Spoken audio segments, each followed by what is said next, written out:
West Tigers podcast, episode 387, midweek edition. Joined by Nick and Gary. Gary, it's a bit of normality returning. Joel did the main one, and I'm back on the reserve team midweek. Yeah, I Duties. thought you did a good job when you were called up to first grade a couple of weeks ago, Eddie. I thought a good first performance for a guy who doesn't do many Sunday night shows. Yeah, I think you held your own. I'm a little bit surprised to see you drop back to the midweek one actually, Well, Nick, you've been demoted as well to the midweek one, but no sign of where he Declan. I belongs. don't know if that means he's been released or whether he's just on another holiday, maybe. Yeah, Declan's back warming the bench. Personally, I just feel like Alex Lobb. I feel like I've got some potential there, but probably never going to crack NRL. But I'm here giving it a go anyway. Well, we're going to give it a go tonight, boys. Obviously, we'll preview the Warriors game, which is Sunday night at Campbelltown. We've got Yachty's quiz, and we've got buy, sell, and hold. But first, Gary, 30 points to 18 victory over the Dolphins. I think I heard you one word, so we all put them in Sunday. But I'm going to ask you about your expectations because I think both you boys had us right at the bottom of the eight. Are your expectations the same? Have they increased? Or have they decreased after 3 rounds? Yeah, mine are pretty much where they were at the start of the season. We've probably played a little. We've done a little better than I probably thought we would have to this point. The games haven't been great, but I thought they've shown good fight. The defensive resolve's been pretty strong. So there's a few things I'm surprised about, but I need to see probably another really good month of football before I push us any higher than that bottom of the eighth to 10th kind of spot. Um, it's been a positive start to the season, but when you think back to this time last year, we're around a similar spot. So need to see it for a little bit longer yet to be 100% convinced. Think you pushed us up to seventh, Nick, because you didn't want to sit with Gary or whoever predicted us to come eighth. But where would you predict us to come now after 3 rounds? It's very hard to tell at this point. I think it's too early. I think we've seen a bit of a Jekyll and Hyde from the West Tigers in the first 3 rounds. We've seen a lot of rubbish, and we've seen some flashes of what can potentially be really, really good and some really attractive footy. But, that was always going to be the case when, a couple of the boys didn't play a trial. It's pretty much a new spine or a new dynamic anyway, which is going to really develop as we progress over the next 6-8 weeks. And I have said that too, if we can get through to Origin period, the first couple of months, we should start to see what we're going to be like for the rest of the season, I would think. The other big part is how healthy we can maintain, the squad throughout the season too, because we don't have a lot of depth, especially in some of those key positions. So, maintaining a healthy roster at NRL level is extremely important for our long-term success this season. Seventh, I'm hopeful, but we'll wait and see. The the thing that's been impressive for me is I don't think we've played great football. We've played good football and above average football in parts, but we're finding ways to win. And really, when you have a look at where the best defensive side at this point for points conceded, that's probably on how we're winning those games. Is we're keeping the opponent's scores low, which gives us the ability that even though we're probably not attacking at our best, we can score enough points to get over the top of them in 2 out of the 3 games. And we find a way to win.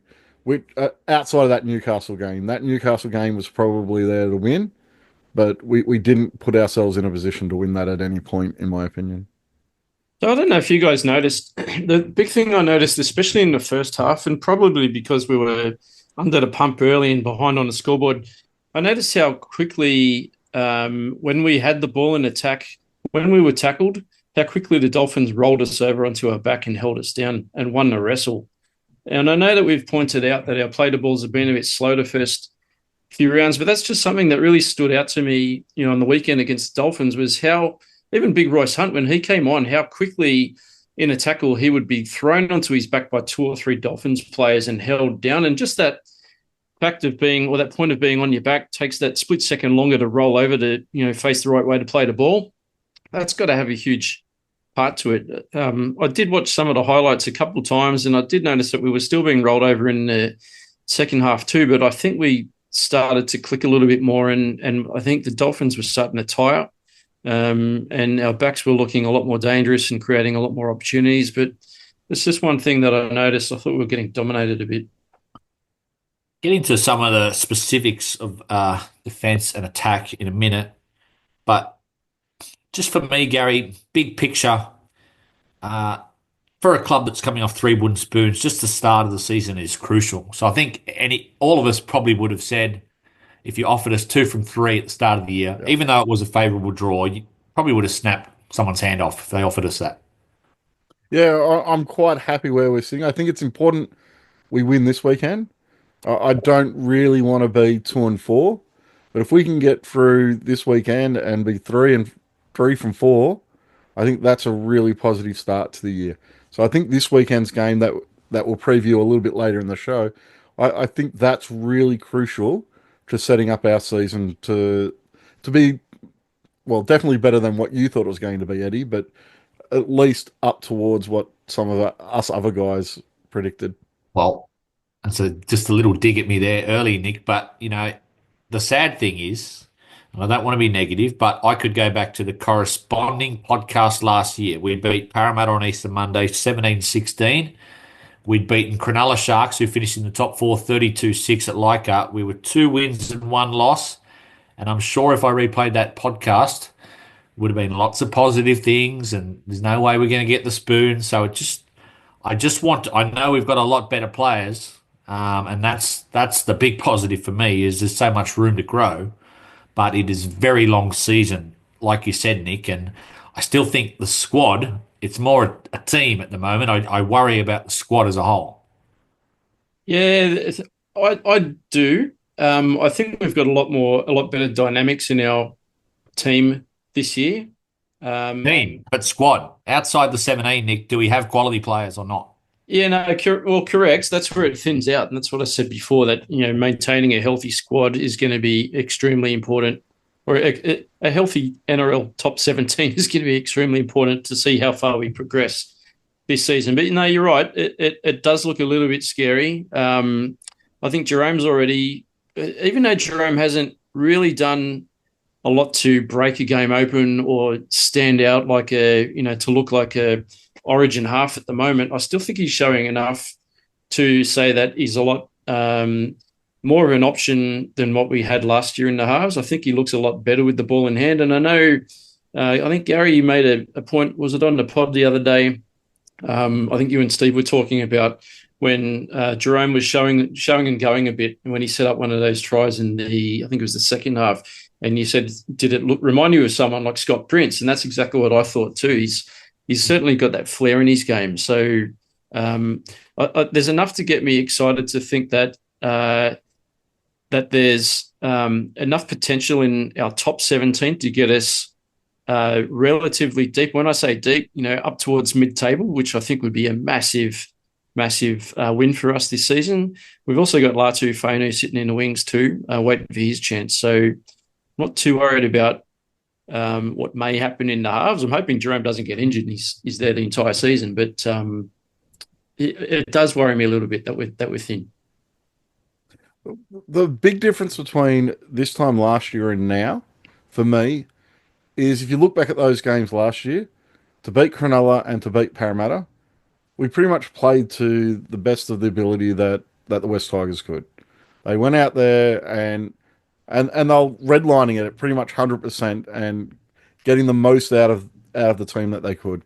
The difference I can see here is that there's room for improvement in the way we're playing. Now, I do think so far we've played three teams that are probably going to be outside the eight, and probably that's probably making us look a little bit better than what we have. But I don't think we've played anywhere near our best ability so far this season. Whereas last season, to beat Cronulla and Parramatta, we were pretty much playing as good as we could. The other thing that Joel often mentions, and I thought about this on the weekend, Nick, that like our 6 wins last year, I won't go through them, but those first two against Cronulla and Parramatta, even though Cronulla was a good side, they had an awful game at Leichhardt. Like I didn't think the Dolphins played an awful game. Like they actually played really well in the first half, and it was more just we won that war of attrition and wore them down. It's often like last year, I felt like the opposition had to be shocking to bad for us to win. Whereas this year, okay, Parramatta was shocking. That wasn't so much of a test, but I thought the Dolphins stuck it to us. And 18-6 up, aside from last year, just wouldn't have gone close to winning. Yeah, there were warning signs in that first half. I was a little worried, but we helped. We hung in there really well, and that's what we have shown in the first few weeks. That there's a lot of defensive resolve, and the boys look very, very tight. And that obviously comes from a really tough pre-season. You know, they went up to camp in Queensland, and they did that army thing, and they all stuck together. And there's new glue in the team. You got the boys coming from winning cultures that are really sticking the boys together and have lifted the spirit of the way that they play. But I mean, we've seen defensive resolve, as you've said, in the past, but to last an entire season, that takes something special. We've seen that fizzle out, and hopefully we don't get to a point where we get 2/3 of the way through a season, we start seeing blowouts, because that's where I would be worried that we haven't really progressed the way that we need to progress. We need to get rid of those sort of blowout scores from our results. The way we're going early, like Gary said, we haven't really clicked yet, especially not for long periods. We've shown a lot of flashes, which is what gets me hopeful that this should continue to build throughout the year. So I'm actually excited to see where we can take this. Yeah, in that first half on was it Saturday night? I almost forgot when it was. In that first half on Saturday night, the Dolphins were just rolling us through the middle and then playing off really quick play the balls. Their halves and Jeremy Marshall King cut us to pieces in that opening half because they were playing against a retreating defence. As the game wore on, and it's been a little bit of a trend, I thought it was there in the Parramatta game. It wasn't so much the Newcastle game, but I thought we got better as the game went on. Our play the ball speed picked up, and the Dolphins' play the ball speed slowed down. To me, and it's only a small sample size so far, but to finish over the top of sides, it's usually because you're fitter than them.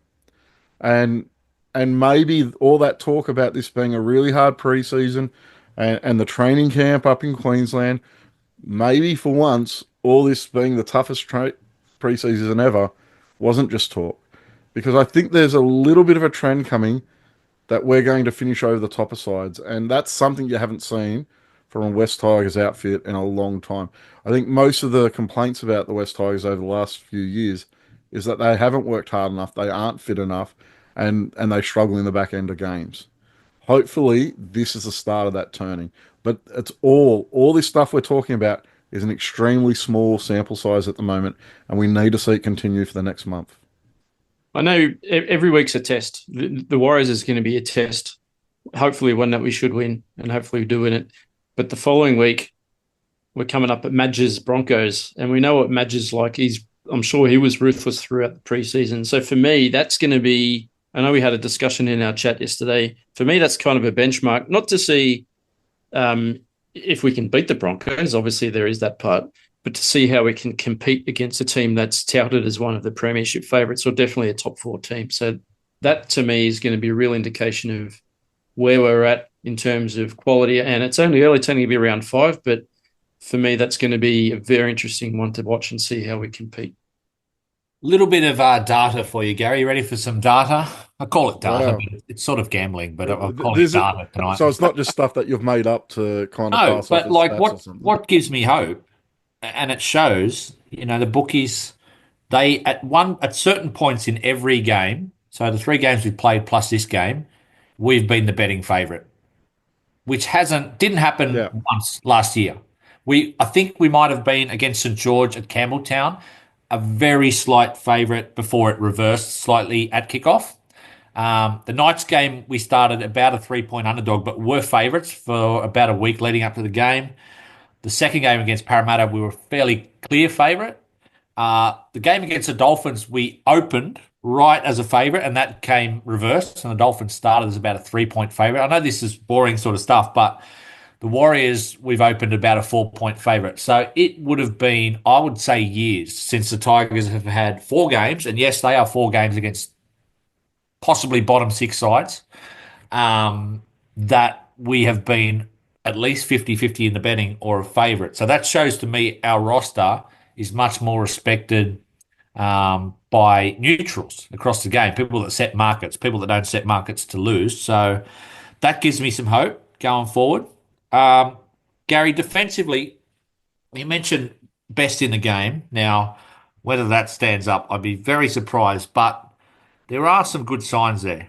I think the goal line defense in particular, Yeah. and I mean, Nick mentioned Luai before, and I sort of, everyone's looking at Luai when he has the ball, but like the difference he's making without the ball on that side of the, 50% of the game is defense. I think there's been one try scored down his edge this year. I was at the game behind the post against Newcastle where he like made some really good tackles against Kalen Ponga, and I just think they go on and on about trust and connection in defense.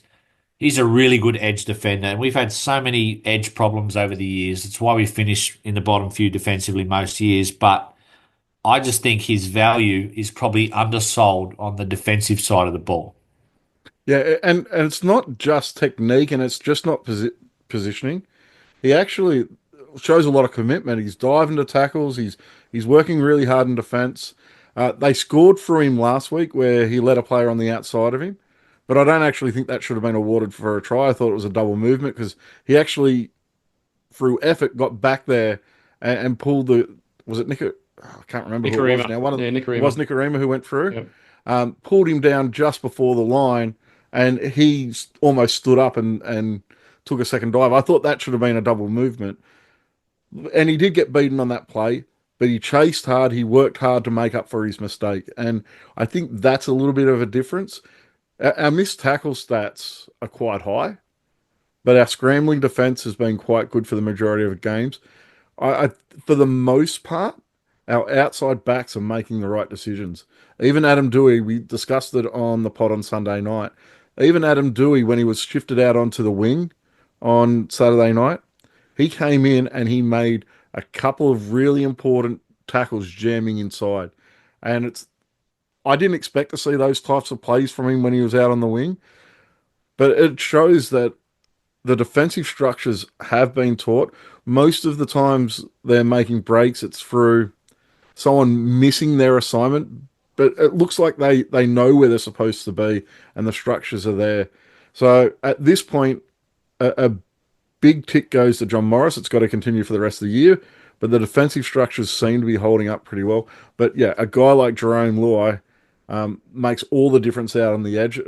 When your halfback is a capable defender like he is, it makes such a massive difference.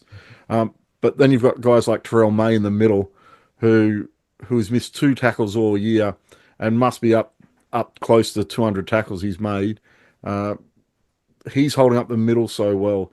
So there's a lot of changes to our squad that's improved defensively. It has improved us quite a bit already. I think you're spot on, Eddie. I just want to say Jerome's effort areas are massive. His one percenters are huge. And that's the sort of thing that's starting to drip feed through the team. And I think, Gary, like you said with Adam Dewey, the way that he came in and jammed when he was on the wing there, which we weren't expecting, like that was a big hit. That's what I'm expecting to start seeing filtering through the team as the year progresses. I mean, it's already happening. And this is what happens when you recruit players from winning clubs. There's a reason why Penrith have won the last four premierships, and Jerome is bringing that mentality straight out of four back-to-back premierships into a team that's come last for the last 3 years, but he doesn't care. And he said that through the preseason. He doesn't care what happened last year or the years before. He's come to win. And that attitude is what we're seeing now. And I can't see any reason why that will slack off from him. And I can't see any reason why it's not going to start lifting the rest of the boys with him. The impressive thing for me defensively so far is the outside backs and the forwards as well. Our players are seeming to make decisions together. We're not at a point where we've got a winger rushing in and ending up inside his centre. And Gary, I'll just jump in there because I was going to mention that. One thing I noticed, even in that Knights game, was I don't know if the system. To me, it seems like there's a bit of trust there because Taruva sometimes comes in, but his centre comes in with him, and a couple of times Yeah. against Knights he held back, but his centre held back. So it looks like there's flexibility in the system. Occasionally, it looked like those years when Noffa was defending, it was just all out, people rush in, and it was just car crash at times. Whereas it looks like there's people actually making decisions on the run out there, but they're on the same page. So there's obviously communication. Yeah, and really in that situation in the outside backs, it's the center that makes the decision, and the winger should be following whatever that decision is. But it appears like the guys know the structures that well. They're kind of going at the same time. So I'm hoping that continues, and when we face some teams that throw a little bit more shape at us and run a few more of those block plays, that we continue to make those right decisions. But that's what's crucial. Basically, if you make a mistake, you make it together, and then you try and fix it together. But if you're doing the right thing, you should be doing that together as well, and that's where it's crucial. Um, when that center goes in, the winger has to jam in with him, and and when the center stays out, the winger stays out. In the past, we've had wingers and centers doing completely the opposite of each other all the time. Go to the other side of the ball, Nick, attack.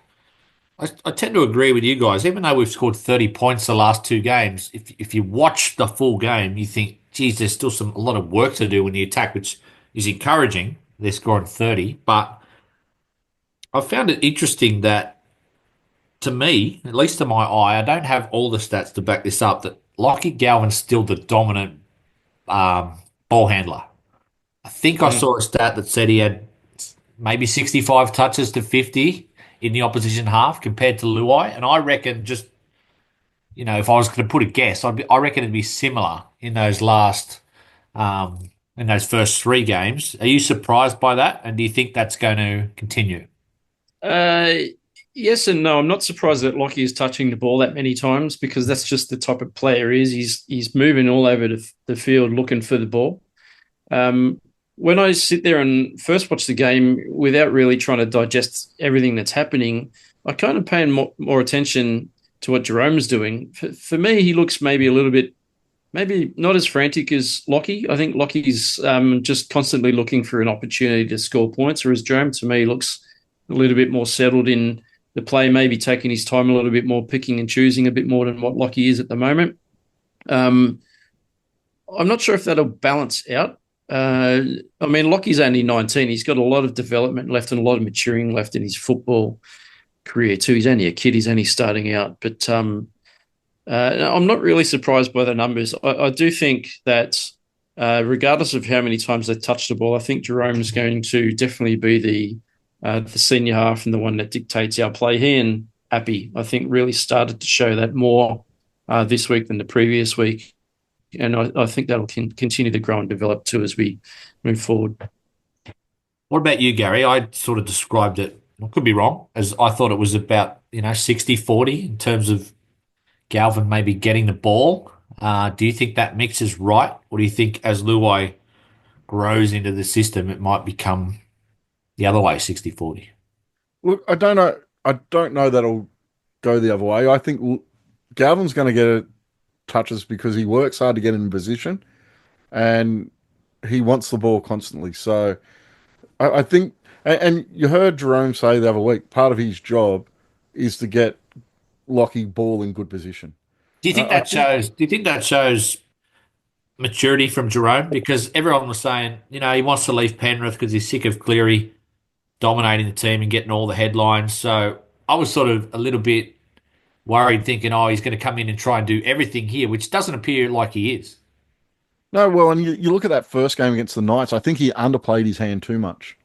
But the big thing in the last 2 weeks for me is he hasn't, I wouldn't say he's dominated the ball, but that first game against Newcastle, he pretty much caught the ball and passed on to Galvin all game. What he's doing now is he's engaging the line a little bit more. He's drawing defenders and creating more space for Lockie out wide. I think that's really crucial. So he's playing that halfback role now. It's not all about being the guy that does the glory play. It's about getting us around the field, and it is about making space for your outside men.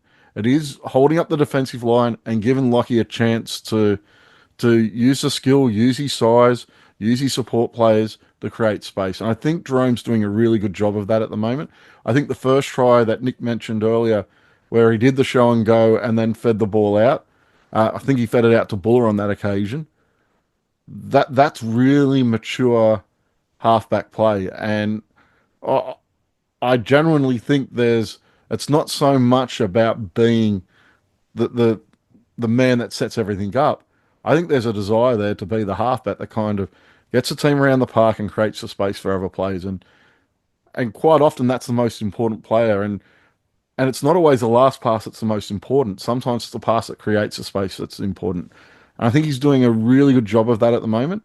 I want to see him engaging the line a little bit more, but I'm happy with how his game's coming along. After the first week, I was really worried because I just thought he just shuffled the ball onto Lockie too much. But now he's starting to engage the line a bit more, straightening the attack quite well, and having Buller back as a second option out the back has been really crucial for his game. The hooking strategy, Nick, seems perfect to me. And I'm not just basing this off wins and losses. I just think what Appy did in that last 15 minutes was because he was able to breathe. He wasn't absolutely knackered.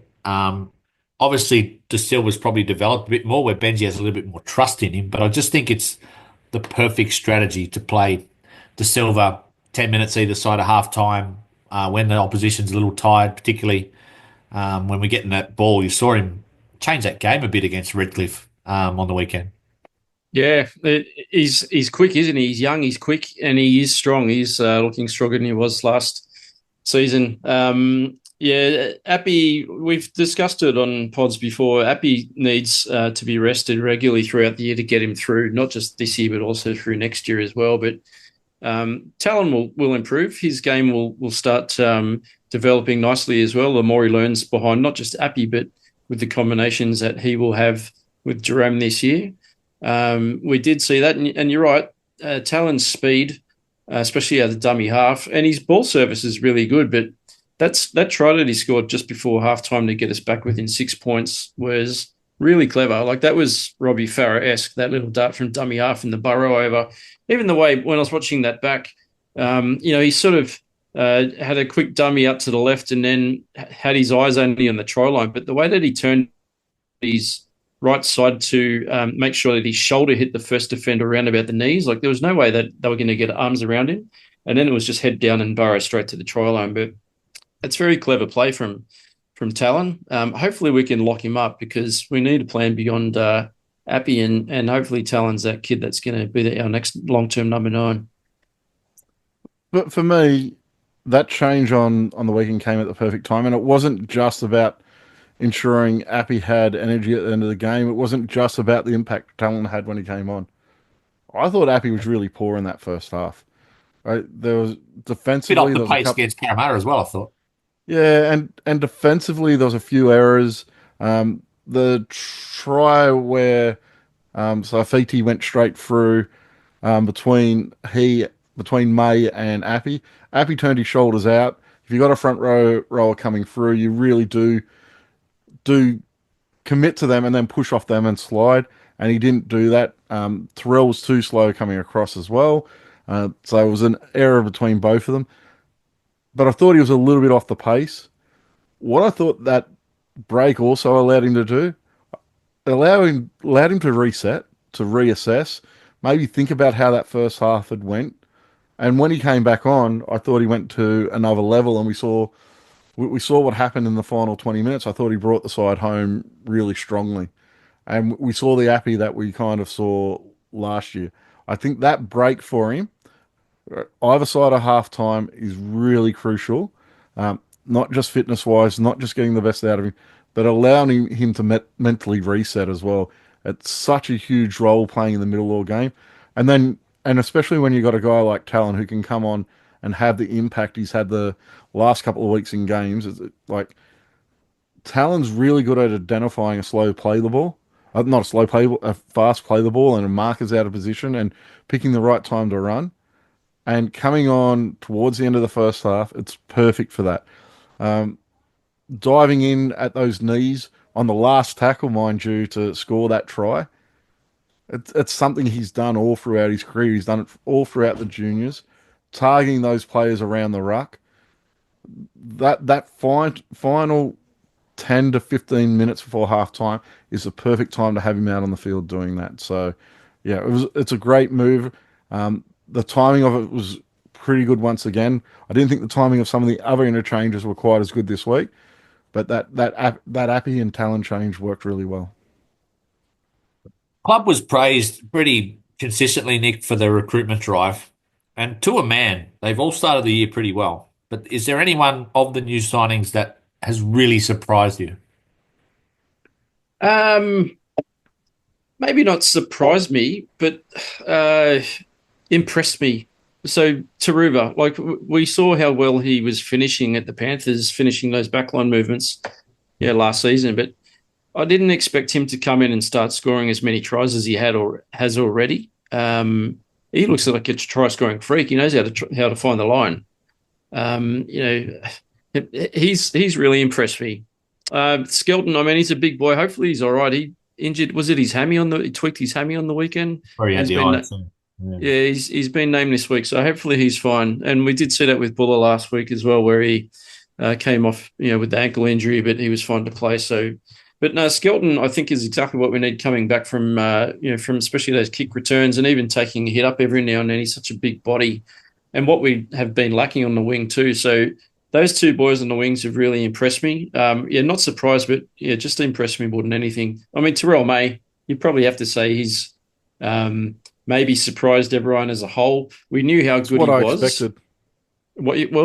You know what? We saw what he could do last year at the Roosters in shorter periods, but now we're seeing it for prolonged periods. And he did say, and we spoke about this, I remember mentioning during the preseason pods that he had mentioned that he wants to come here and stand up and be a leader. And he's definitely showing that with his performances. Jack Bird's probably the one for me, Gary, that surprised me. I was just a bit worried when we signed him that could Was be that more another. around injuries though, Yeah, Eddie? but He's been a good player all his career. yeah, I know, but it just, I think maybe I underestimated the role he could play. I just think, and I think it was Billy Slater maybe or someone who mentioned it, and he said, look at the Tigers bench this year. It's probably one of the better benches in the game. Maybe that's just on the form they've shown, but Royce Hunt, Jack Bird, Talon De Silva, it's the only fine who hasn't got many minutes, but those three, that bench has made a real impact every game.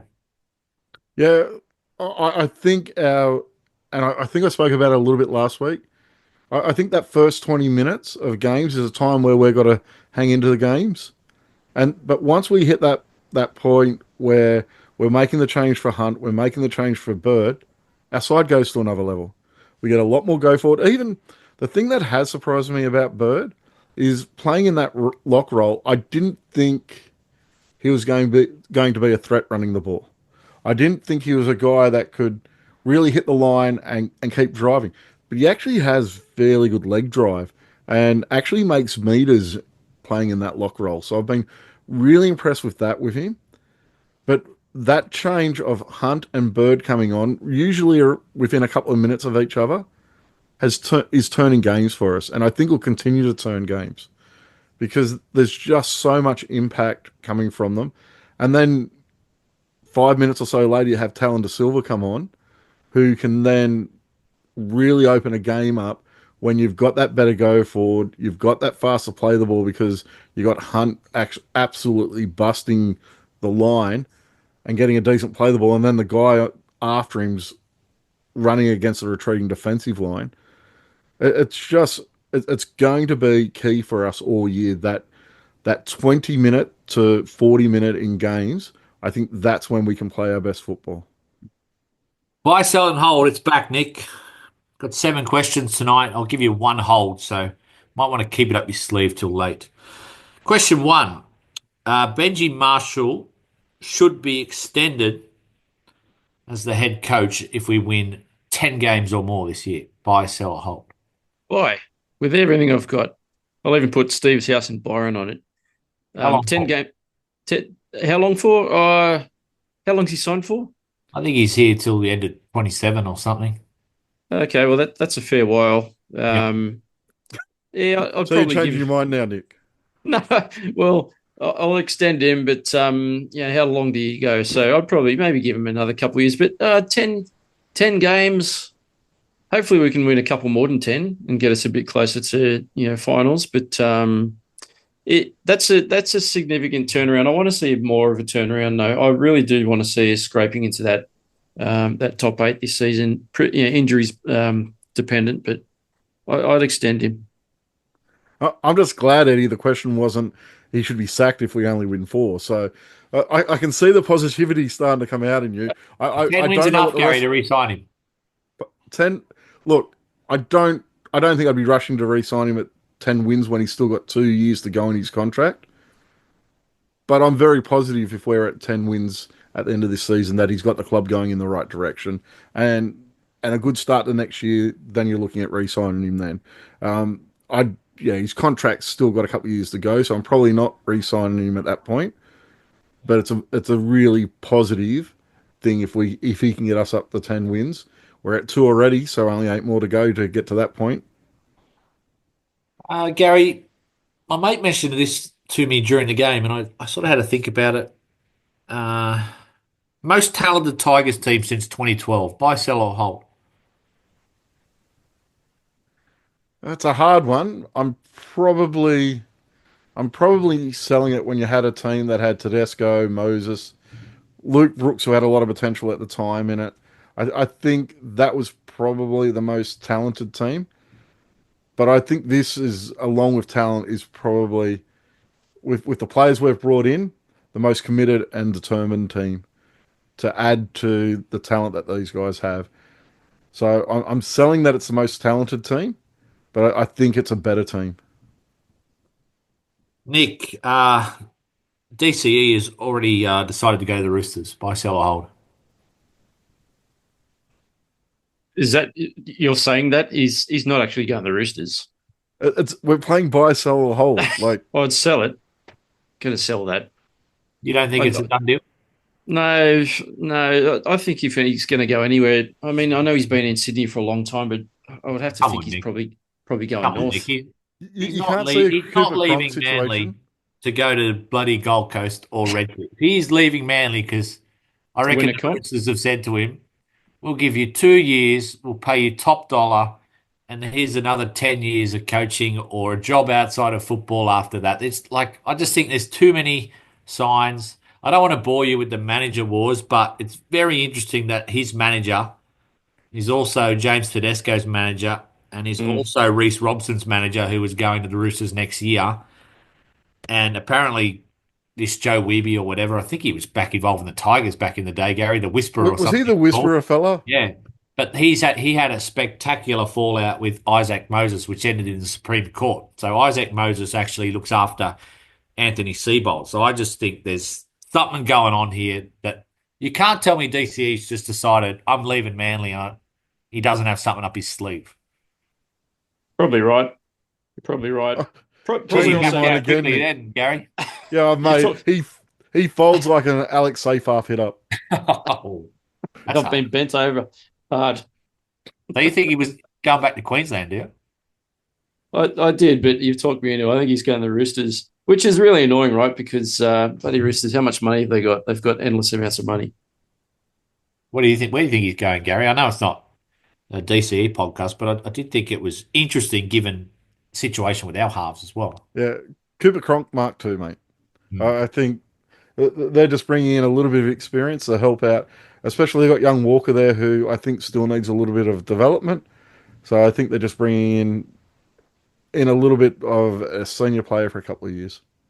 Just to wrap up the DCE conversation, if well, it looks like he is out the door next season. I can't wait to see a Luke Brooks Brandon Wakeham combination at Manly next year. It's Haven't going to be a they, cracker. haven't they screwed up, Gary? Like, I mean, I know they got that young fella off us, was it Large, but he's Antonio only an Large. 18-year-old. And Mm. going back to Latu Finu, who was highly touted at the club, even the halfback at South, Humphreys was there on Yeah. 150 grand last year. Like, it seems like a real stuff up by them. Well, and I did listen to the CEO's press conference yesterday, and he basically said that we'll be moving someone else next year into that halfback role. Turbo. Yeah, I think Turbo they have spoken about going to 5'8" and Luke Brooks at 7. So Yeah, enjoy that will that. be a very interesting year to watch for Manly fans. Hmm. Sucked in Manly fans. Nick, West Tigers will have two or more players in the Origin series this year? Buy, sell, hold. Uh, no, I'll sell that. I'll sell that. I think Jerome is a chance. So I reckon Terrell's a real good chance of getting So are you a changing spot. your mind again? Two or more, Nick. So if Terrell and Jerome play, That's two. that's two. So you're going to buy it. You I, can't I, count either. if you let me, if you let me finish, I think Terrell's a really good chance of getting a spot, but I'm not sure that he'll get picked. Um, Good. I don't think Appy's going to get picked either. I think he's probably seen as maybe slightly past representative footy, which is sad, but I don't think he's probably up to Origin levels anymore, which is good for us. No, I'll sell that. I'm going to buy that because Jarrell Skelton Luai's is a a moral. Luai's a moral. Jarrell Skelton's a Queenslander, and if he continues the season he's having, No, that. he he's the type of player that would fit quite nicely on that Queensland wing. Smoky Gary. So I think he's a smoky of kind of sneaking in there. I I also think if New South Wales, I think they'll go with the incumbent props for that first game. But if they get touched up in that first game and really don't hold the middle of the field, Pharrell May comes right into the conversation. So I'll buy it. I think we'll get two. Um, I'm not going to say who the two will be, but I think we're a decent chance of getting the two. What are the odds of Terrell May missing out to Stefano? I think that's about 1,000,000 to 1. Stefano's nowhere near an Origin prop, and that's just not sour grapes. But you Yeah, know, I agreed. haven't watched him closely this year, but I've had a look at his numbers, Gary. They're not jumping off the page. No, and look, it's not sour grapes that he's not good enough to make it. It's sour grapes that I really enjoy that he's not good enough to make it though. But So that's where the even sour grapes no, come in. it's early doors, and we don't want to get carried away. And I'm not going to go on a Bateman rap or rant again. But you look at the guys let go. Clemmer, okay, we don't know yet. Papali'i, pretty average at Penrith, playing off the bench. Bateman has been horrible for Cowboys, and Stefano being totally outplayed by Terrell May. So has Richo and Benji got it completely right in that forward pack? A lot of big names let go. I think the players that we lost, especially Stefano, I said the other night that I'm sure the club would have liked to have kept Steph, but they replaced him with a guy who has played at the level we were hoping Stefano was going to get to, and Steph's never had a 3 week period like Terrell's just had, and it's Terrell's first game at the club. He's never had a period where he's ran for over 150 meters 3 weeks in a row. Two of those weeks was the best player on the field for us by a long way. He hasn't had that at our club, and May's only been here for 3 games, and he's already shown more, in my opinion, than Steph showed in his entire time at the club. And that part of it's not sour grapes. The part that I really enjoy it, as I said, is sour grapes. But as soon as we signed May, I was quite happy that we're going to be better off this year with him over Steph. Last one, Nick. Parramatta will get the wooden spoon. Well, I'll buy that. I'll buy that and I'd enjoy it too. I'm Yeah, still at that imagine. point, Nick, where I just because I'm so gun shy. Previous years, I was really happy Canterbury beat them because I just want one team to just stay right down there. So if we go on a bit of a slump later in the year, we're not looking over our shoulders going, Oh, they're like coming. last year we won two out of three, and then all of a sudden I think Gold Coast lost their first six or seven, and Mm. they started winning, and then I just think Parramatta could be something like 0-8 or 0-9. They'll win some games when Moses is back, but Yeah, they'll be a long way down the ladder by the time Mitchell comes back into that yeah. team, and he's going to bring something. It'd be interesting to see. Not that I watch Parra that closely, but how much Parra improved with Moses and Dylan Brown back together. But no, I'd love to see him come last. Got a couple of mates that are Parra fans. One of them's already crying after three straight losses. But sorry, boys, you've got a bit more to go yet, I think. I saw Mitchell Moses interviewed on Channel 9, and they were asking him about his injury, and he didn't look confident at all about a return date, in my opinion. I, those foot injuries, like I broke my foot last year, it still hasn't healed properly. some of those getting blood to them and getting to heal properly can take a long time. So I don't think there's any certainty that he's going to be back. What was it, 6 or 7 weeks they said? Well, It it's could interesting, Gary, because we could be play him longer in than round that. seven. We play him round Yeah. seven. But I had a look at their draw, and the bye's round eight. So I think even if he's coming back early, he's not going to come back before that bye. So let's hope Mitch can stay in that ankle brace all year. I couldn't give a stuff. Let's preview the Warriors game. Let's do that. 6:15 Campbelltown. I like Sunday night football, Nick. I know it's not. It probably disappears in a couple of weeks when the weather cools down, but there's bugger all on Sunday night. So I actually think it's better than the 2 o'clock Sunday game. You agree or not? Um, the way we're playing at the moment, it is a nice way to sort of anticipate how I'm going to spend my Sunday evening. I can just I can't get out to the ground unfortunately on Sunday, but I will be sitting in the Why is lounge. that, Nick? Why can't you get out there?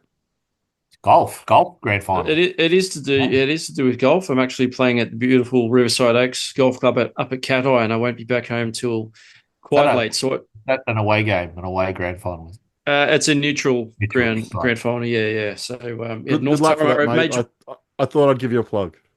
Thank you, Gary. The North Taramara Pennant boys, Division 4. Get some rest, boys, because Sunday's a big day. But no, 6:15. Eddie, I'm looking forward to it. Hopefully, put the feet up in the You'll lounge. be like And, me. You'll be on the drink during the game if you win. You'll be carrying on like me. I will be Please on the no. drink. Although after last week, and I didn't actually get to give my one word, where it was muted, and I did have to mute our chat because I Get figured you used to might have it. been having a good time, Eddie, during that match against the Oh, it's just Dolphins. nothing out of the ordinary, Gary. It was just normal Eddie during the 80 minutes. No, Declan no. actually dealt with it quite well. Yeah, who's the only one talking to you? He Exactly. was. He didn't mute me, so I respected that. Um, Warriors, boys. Not a too bad a record considering where we've been the last 20 odd years. 16 out of 37 overall. I'd look at the Warriors' record at Campbelltown, Gary, surprised me. They're 4 from 11. And I can't think of any other side they would have played at Campbelltown or for any reason they would have been out there. So we've actually got a decent record against them out there. What are the strengths of their side? Uh, Fisher Harris, I think. Their forward pack is really strong. Booker's a I, pretty crafty player, I think. yeah, he is. And I thought they played really well off the back of offload so far this season. So if you can kind of wrap up their offloads, that's where most of their points are coming. I don't think they threw a lot at the Roosters last week. I can't remember if those Friday night, I think it was. I don't think they threw a lot at them.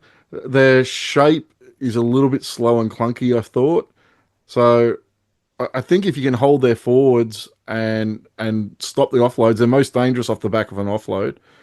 I think that goes a long way to beating them because I don't think they throw a lot at you once they get down into the red zone. So the priority is just holding their forwards. Any Warrior side, big forward pack who likes offload and they play off the back of that. So hold them in the middle and you go a long way to beating them defensively. Tuivasa Sheck Nick out for the Warriors. Yeah, that's a big out for us. He's a very dangerous player. So I was very happy when I saw he was not playing or named. One interesting one too, Dylan Walker. So I did hear today that he's He's gone. exited the club So he was named immediately. yesterday. Yeah, named at 14. So he will come off or away from that bench rotation. I can see number 18, Tamari Martin, an old Tiger there, sitting there. I wonder if he'll come in because I wonder if he would actually add to some of that shape that you're just talking about too. Like he's quite a dangerous player. And I think he'll be dangerous because I that is my expectation that he'll come into the side, and I think he'll be dangerous coming on pretty much around a similar time that Talon comes on. I think he can cause the same sort of headaches around the ruck, depending where they play him. But I'd expect them to play him probably in that hooker role. I haven't had a real close look at their side, but I think against tiring forwards, and we've got some bigger forwards, I think he could be a real handful. Yeah, I think the game comes down to the middle. I think this is our biggest test, Gary, for our forward pack. They've got Barnett and, of course, Fisher Harris, internationals or origin players. I'm strangely confident, though. Is that a worry or not? It is a worry if you're confident, Eddie. I'm pretty confident as well, but I am worried that you are. Mm. You're a betting man, Eddie, and I know that. We all know that. What have you got some money on this game? No, well, the only time I bet on the Tigers is when I bet against them because I see that as a win-win. I'm not going to be so depressed. At least I have some money at the end of the day if we get beat. So I certainly won't be backing the Tigers as a favourite, Nick. Just winning is good enough for me, even if I lose some money on the game. I'll probably back the Warriors 1 to 12. And don't listeners out there think, oh, I hope the Warriors win. It's just a mental health bet, I call it. Gamble responsibly. Yeah. But for me, I think they're very beatable. Hold them in defense, as I said before, but in attack, I think as long as we're getting down the field and getting in that red zone, I didn't think they handled the Roosters shape that they threw at them real very well. The Roosters were able to strip them of numbers quite easily a number of times. And it was just that the Roosters time and time again missed on the last pass, or the last pass just didn't hit. But they stripped them for numbers a lot last week. So I think with our better shape, I think similar to what against the Dolphins last week, I think Buller is crucial. So I think we can strip them of numbers out wide and score out wide. So I do think this is a very winnable game. I think we have to be better than we were last week because I think they're a better side than the Dolphins. But I do think this. I think this could be three in a row. And I've already spoken to Jordan, and he made the big prediction last year that would get 3 wins in a row. Get him on So I soon, told actually, him, Jordan. pardon? I'll have to get him on soon. Yeah, I told him he can come on Sunday night if we win 3 in a row, Win just so I three. can That's rub it fair. in that he was wrong last year with 3 in a row, but we got it now. I just think it's big because I look at the next 2 weeks. Brisbane away, that's a loss. And Newcastle away. Positive Eddie's gone pretty quick. Let's be honest. Let's be realistic here. Brisbane I'm away about is to. a loss. Newcastle away is a very tough road trip. So it's like last year, Gary. I went on and on about the St George game at Campbelltown, saying this is a huge game because we were 2-2, and we had Brisbane and Penrith the next 2 weeks after, and then all of a sudden we were 2-5, and then we were 2-10, and then we were 2-1,000, and we just sort of unravelled. It's not going to unravel like that this year, but I just think to get to 3-1 before those tough road games is very important. I think this is a really important game. I said my one word on for last week's game was important. I think this one's really important as well. Once again, going into a game that we're probably expected to win, it's a game we should win. Uh, Set us up with a decent record at home, probably in front of what will be a fairly decent crowd.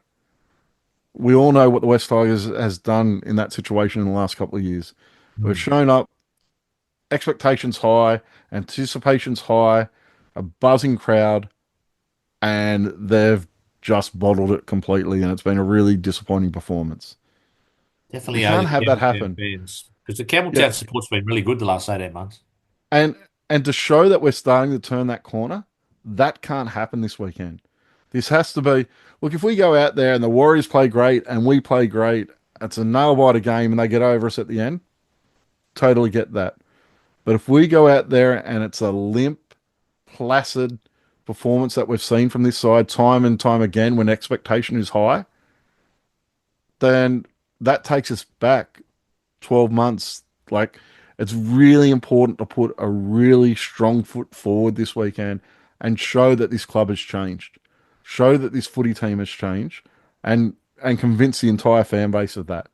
That happens this weekend. That's why this weekend's a crucial game. I think it. I know Nick said that his measuring stick is the Broncos next weekend. For me, this is the type of game we lose. This is why this is a measuring stick this weekend because so many times in the past, the West Tigers have got to this exact situation and just not shown up. That can't happen. Well, Nick's getting ready to host the quiz, Gary, but one more before he does. It's like a reverse rant. I didn't have a rant this week. It's almost like a positive one. And I What, was you're going to give thinking, someone a rap? well, I was just thinking, like we've spoken purely football for an hour. How many times would that have happened over the last 3 years? Mate, I'll be really honest with you. The last 2 weeks, being able to talk just about football is such a relief for me. I'm in such a better mood because it. Because eh, those morons, Pasco and Lee, they would have been if we'd won two in a row, they would have been on podcasts, they would have been on radio. Haven't heard boo from Richo since the season started. Nothing. Yeah, nothing all season. I will take this opportunity. His daughter apparently was quite ill and in hospital, so I hope everything's going well there. best wishes from us here going out to her. But our club's dealing with these sort of situations. The only one you hear from is Benji Marshall. Justin Pascoe hasn't been, well, Richo hasn't been all over the news. Barry Farrell hasn't been all over the news. There is a little bit of drama going on at the Holman Barnes group, but that's now separated from the West Tigers. This is how we want our club to be. This is a looks like a professional, well-run organisation, and long may that continue. Long may it I haven't last. heard, I haven't heard anything from Justin Pascal. What's he up to I lately? think he's running I, a I did soccer team, isn't I he? I did hear he was at the Dolphins game last weekend. Newcastle Was he G. really I I did hear a little bit of a rumor. looking for a new gig already? I think yeah, he may be living up in Queensland now. I don't know. I Okay. don't follow him that closely. All right, the quiz, Nick. What's the question? It's Yachty's quiz. It is your I haven't So looked at the answers, but I put my name forward to be up for the quiz because you're a bit like Steve. You sort of get a bit nervous around the quiz. You don't want to be so get but exposed. is this a trial to get Nick hosting the show? Like, Could be. no, no, do, no. do I we have think to be on it's our best behavior, or can I just like not listen to him at all? well, you Like the don't do casual that at teacher the who best comes of into your classroom. That's what happens at the best of times anyway, Gary. You tend not to listen, but I'm actually quite happy to host Yachty's quiz today because I had answering the questions. It's not just football general knowledge, any general knowledge I'm useless at. But anyway, you boys ready to start? Do it. Okay, first question. Our first win as the West Tigers was against the Auckland Warriors in round 2, 2000. On which day of the week was that game played? Well, it was Was it definitely a night game.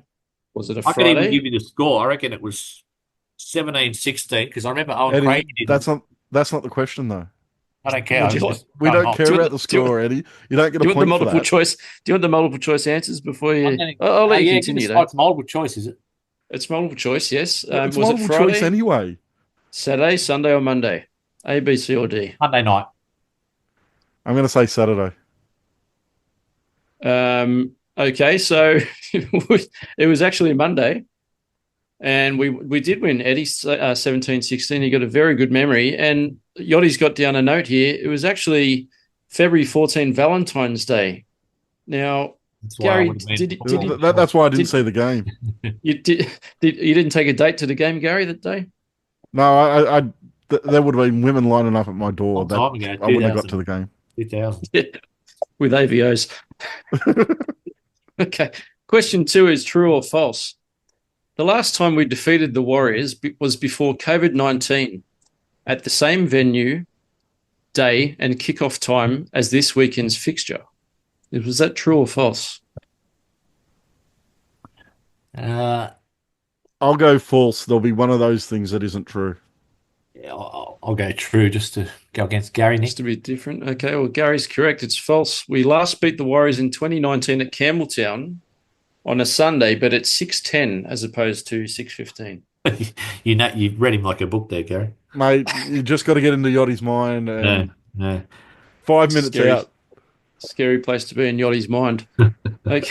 Question 3. Name the 5 West Tigers players whose first name began with the letter W. Five players. There was the fullback, Wade McKinnon. Wade McKinnon is one. Did Correct. Do they have to Watson play for the Watson- Warriors or just 5 names? Just five Five names. names. Wade McKinnon. Who else?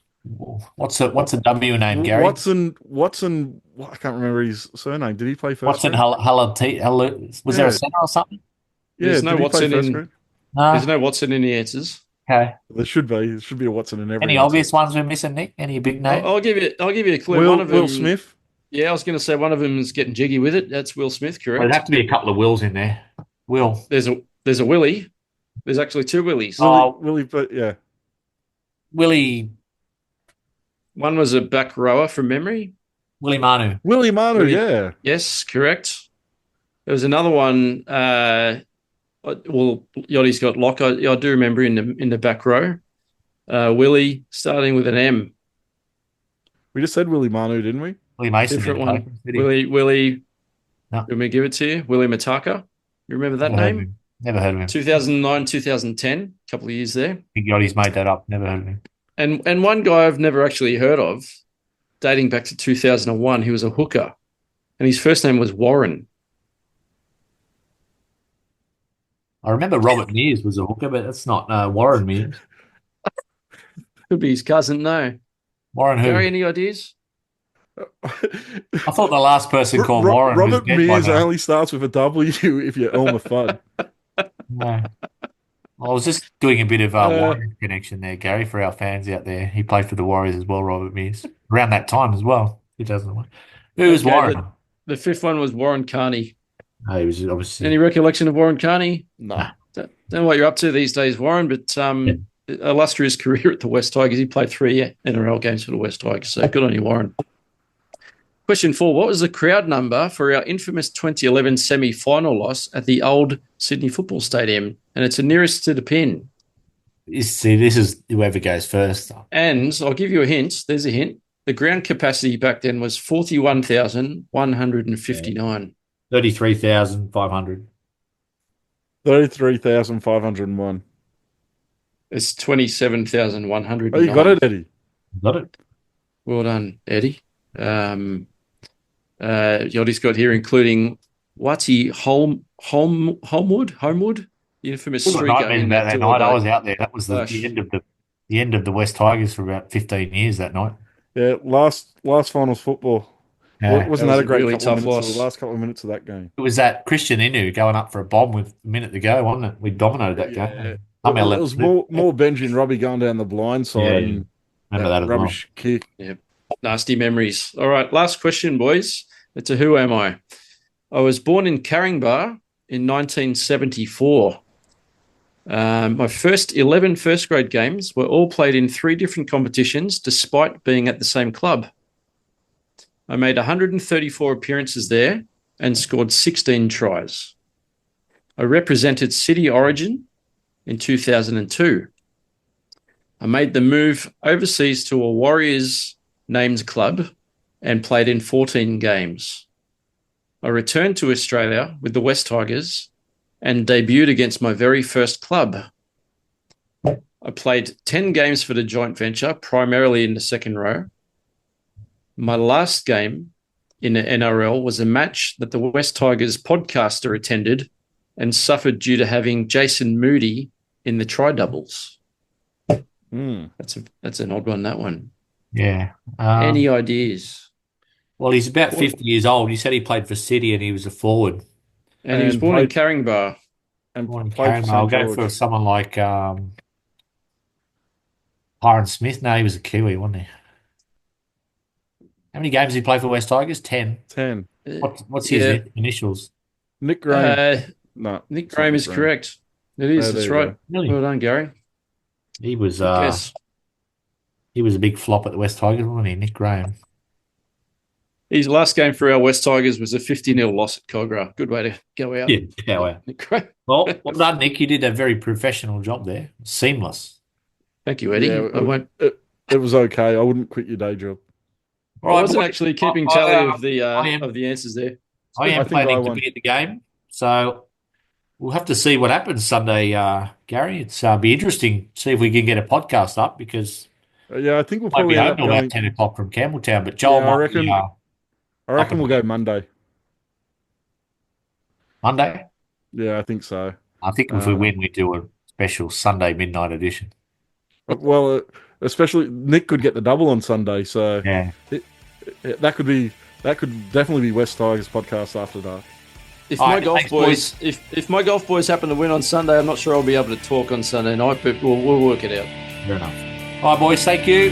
Down to Tigers Sunday. Thanks, fellas. Thanks, guys.